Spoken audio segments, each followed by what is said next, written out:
Hello everyone, ఈరోజు నేను చేయబోయే రెసిపీ కొర్రల బిర్యానీ. దానికి కావాల్సిన పదార్థాలు: బిర్యానీ ఆకు, లవంగాలు, దాల్చిన చెక్క, యాలకులు, ఆలు ముక్కలు, క్యారెట్, పచ్చిమిర్చి, ఆనియన్స్, కరివేపాకు, కొత్తిమీర. ముందుగా ఒక కడాయి తీసుకుని దాంట్లో 2 పావుల ఆయిల్ వేసుకోవాలి. ఆయిల్ వేడయ్యాక కొద్దిగా జీలకర్ర, దాంట్లో బిర్యానీ ఆకులు, దాల్చిన చెక్క, లవంగాలు, యాలకులు వేసుకొని తర్వాత ఆనియన్స్, సన్నగా తరిగి పెట్టుకున్న ఆనియన్స్, కొద్దిగా కరివేపాకు రెబ్బలు,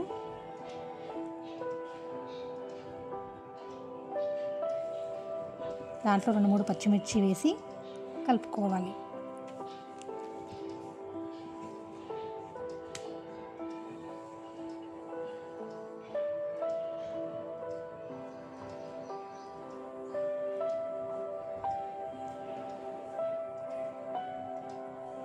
ఆనియన్ కొంచెం ఫ్రై అయిన తర్వాత దాంట్లో కొద్దిగా పసుపు వేసుకొని కాసేపు ఆయిల్లో ఫ్రై అయిన తర్వాత పసుపు వేసి కలుపుకున్న తర్వాత దాంట్లో కొంచెం సన్నగా తరిగి పెట్టుకున్న పొటాటో ముక్కలు,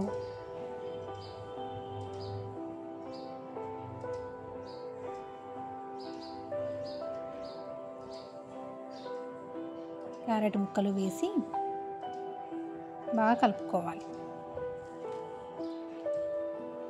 ఈ ఆయిల్ ఈజీగానే ఫ్రై అవుతాయి. కాసేపు ఒక 2 to 3 minutes ఇలా మనం ఫ్రై చేస్తే సరిపోతుంది. ఇంకా ఆ కూరగాయలు ఉంటే వేసుకోవచ్చు, నా దగ్గర ఏమి లేవు, అందుకని ఓన్లీ క్యారెట్ పొటాటోతోనే పెట్టేశాను. బీన్స్ కానీ ఇంకా వేరే వెజిటబుల్స్ ఏమి ఉన్నా కూడా యాడ్ చేసుకోండి.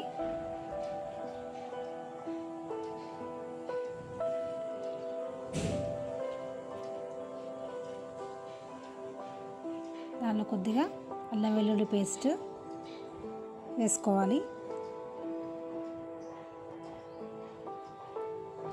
అల్లం వెల్లుల్లి పేస్ట్ ముక్కలకంతా పట్టేలాగా కలుపుకోవాలి బాగా. దానిలో మీ టేస్ట్ సరిపడా, అంటే కారం ఎక్కువ తినే వాళ్ళైతే కారం ఎక్కువ వేసుకోవచ్చు, తక్కువ తినే వాళ్ళైతే తక్కువ వేసుకోవచ్చు. దాంట్లో కొంచెం సరిపడా కారం వేసుకొని బాగా కలుపుకోవాలి.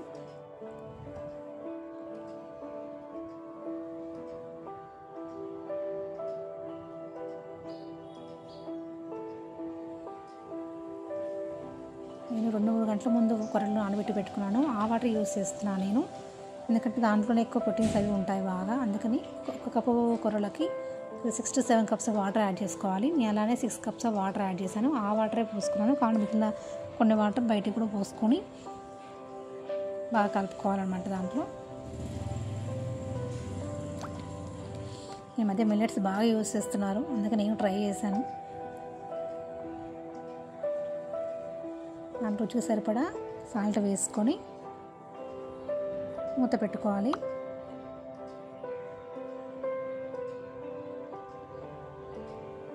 సరే కలిపేసుకొని మూత పెట్టుకుంటే వాటర్ బాగా మరుగుతాయి. వాటర్ మరిగిన తర్వాత ఆ వాటర్లో మనం పక్క పెట్టుకున్న కొర్రలు ఉన్నాయి కదా, ఆ కొర్రలను యాడ్ చేసుకుందాం.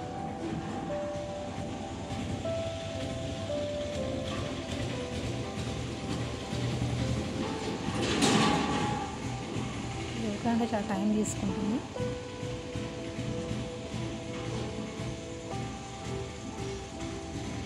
దాంట్లో వేసుకొని బాగా కలుపుకోవాలి. లిడ్తో క్లోజ్ చేసేయండి. మధ్య మధ్యలో కలుపుతూ ఉండాలి, లేకపోతే అడుగు బాగానే పట్టేస్తుంది అన్నమాట. అందుకని ఇంకా తీసి కలుపుకుంటూ ఉండాలి.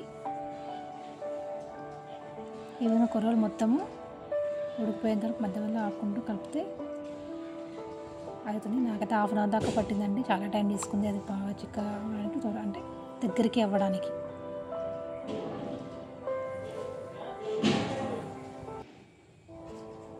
ఈ ప్లేస్లో కొర్రల ప్లేస్లో సామలు ఇంకా మిగిలిన మిల్లెట్స్ ఏవైనా వేసుకొని ఇలా బిర్యానీ చేసుకోవచ్చు. అప్పుడప్పుడు ఇలా తినాలి కాబట్టి ఇలా కొర్రలు మొత్తం ఉడికిపోయి దగ్గర పడే వరకు ఉంచి వాటర్ అంతా దగ్గర పడాలి. వాటర్ దగ్గర పడిపోయాయి కదా, ఇప్పుడు దానిపైన కొత్తిమీరతో గార్నిష్ చేసుకుంటే వేడివేడి కొర్రల బిర్యానీ రెడీ అయిపోయిందండి. వేడివేడిగా తింటే చాలా బాగుంటుంది. ఫస్ట్ టైం ట్రై చేశాను, సూపర్ టేస్టీగా వచ్చింది. మా ఇంట్లో కూడా చాలా బాగా నచ్చింది. Thank you for watching. ఈ వీడియోని మీకు నచ్చినట్లయితే లైక్ చేయండి, సబ్స్క్రైబ్ చేయండి ప్లీజ్. Thank you.